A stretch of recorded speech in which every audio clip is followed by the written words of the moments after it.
to Little Shop of Writers. I'm your hostess, Professor M. Anderson. This is the 19th lesson in my web series of short informative writing videos. Learn more about me and my workshops at www.littleshopofwriters.org. Lesson 19, Story Pacing Part 2, Dialogue. As I noted in Part 1 of Story Pacing, writing a story is a lot like running a long race. It's necessary to vary the pace as the action progresses. Here are some tips how to achieve the right pace through dialogue. To accelerate a scene with dialogue, get to the point. Start in the middle of a conversation with the first thing that a character says being directly related to the problem of the scene. Don't worry about describing how the characters meet up or how they greet each other. Avoid starting a conversation with, "Hi, Bill. Oh, hey, Fred. Good to see you today. Gorgeous weather, isn't it?" Instead, be direct. Pull your camera in and start here. "Couldn't believe it when I heard Ronnie Bubble was murdered last night." Fred dropped his shovel. "You don't say." Avoid using description during a dialogue passage. Don't spend a great deal of time telling us what the characters are doing while they're talking. Otherwise, you end up shifting your reader's focus. If someone is talking while getting dressed, your reader doesn't need to know the details of their outfit. Allow characters to talk cross-purpose.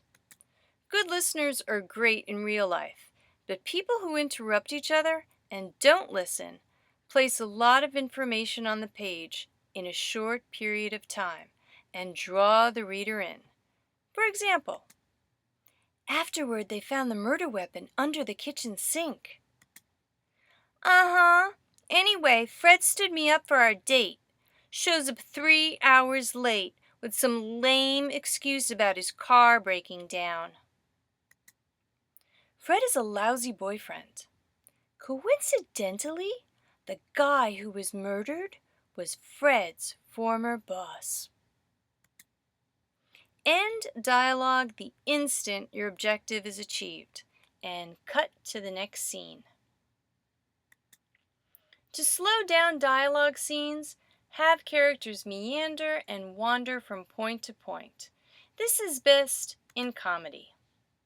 Here's an excerpt from Mark Twain's The Celebrated Jumping Frog of Calaveras County. There was a fella here once by the name of Jim Smiley in the winter of '49, or maybe it was the spring of '50. I don't recollect exactly. Somehow, though, what makes me think it was one or the other is because I remember, well, you get the point. A little meandering goes a long way. Using more description of what characters are doing, where they are, and so on will also slow down a scene. "I'm not ready to get involved in a murder." Louise wouldn't meet her sister's eye. Instead, she stood there in the kitchen, with her back pressed up against the sink, the sun pouring in through the window.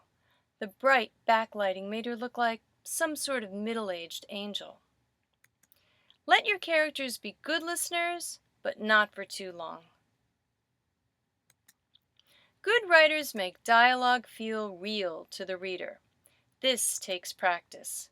To get the hang of it, write dialogue as your warm-up every day.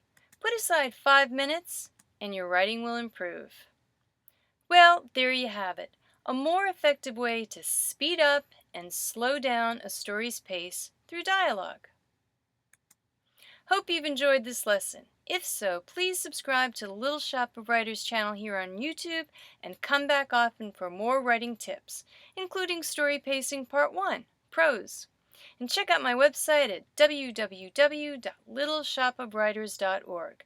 Thank you for watching, and I hope to see you again soon.